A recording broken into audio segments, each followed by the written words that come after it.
আসসালামু আলাইকুম প্রিয় শিক্ষার্থীরা, এই বছরে 2024 সালে যারা নতুন কলেজে ভর্তি হয়েছে এদেরকে আমি একাদশ শ্রেণীও বলতে পারবো, আবার এইচএসসি 26 ব্যাচও বলতে পারবো। এই এইচএসসি 26 ব্যাচ বা একাদশ শ্রেণীর রেজিস্ট্রেশন শুরু হয়ে গেছে।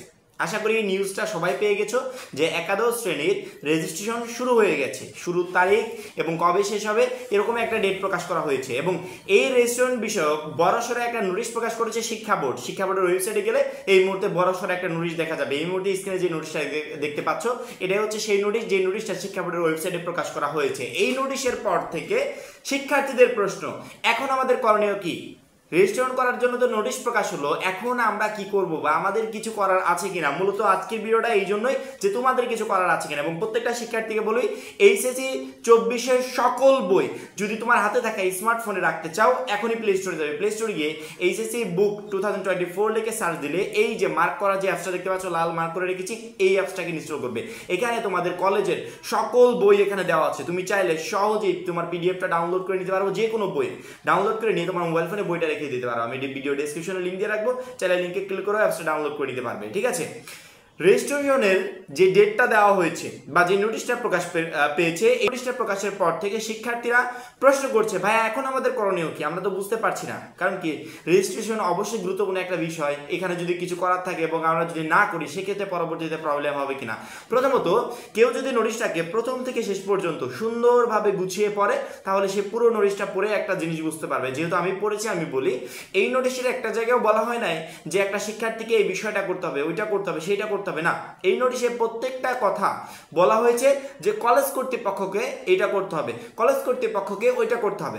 অর্থাৎ রেজিস্ট্রেশনের পুরো বিষয়টা কলেজ কর্তৃপক্ষ করবে, তোমাদেরকে কিছুই করতে হবে না। বোর্ড কর্তৃপক্ষ কলেজ কর্তৃপক্ষগুলোকে বলছে যে আপনারা রেজিস্ট্রেশন সম্পন্ন করুন। অর্থাৎ একটা কলেজে যত সংখ্যক শিক্ষার্থী বা যেই পরিমাণ শিক্ষার্থী ভর্তি হয়েছে প্রত্যেকটা শিক্ষার্থীর ইনফরমেশন দিয়ে তারা রেজিস্ট্রেশন সম্পন্ন করবে। কোথায়?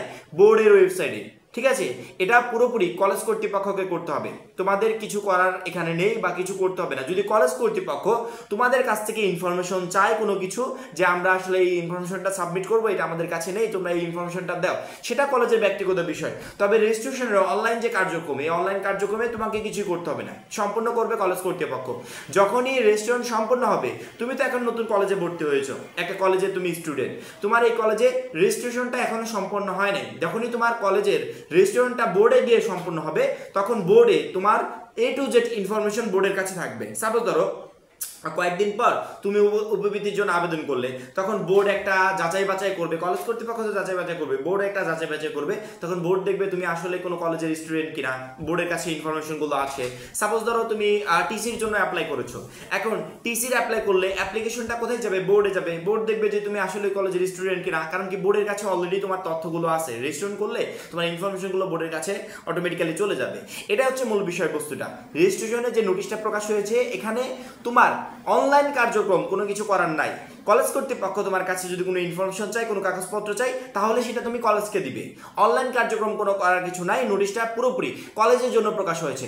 বোর্ড কলেজ কর্তৃপক্ষগুলোকে বলছে যে আপনাদের কলেজে একাদশ শ্রেণীর যত শিক্ষার্থী ভর্তি হয়ে গেছে তাদের রেজিস্ট্রেশনটা সম্পূর্ণ করুন অনলাইনে। এটা সম্পূর্ণ কলেজ করবে, তোমাদের কিছু করার নাই। ঠিক আছে, এই নিয়ে টেনশন করার কোনো দরকার নাই। সোহেলেনা অফিসিয়ালের ভাইয়া তো আছে, সোহেল ভাইয়া আছে, তোমরা যে কোনো বিষয়ে আমাকে জাস্ট প্রশ্ন করবে। তোমাদের প্রশ্ন করার সাথে সাথে ভিডিও নিয়ে আমি হাজির হব, যে তোমাদের যাতে কোনো ধরনের কোনো প্রবলেম না হয়।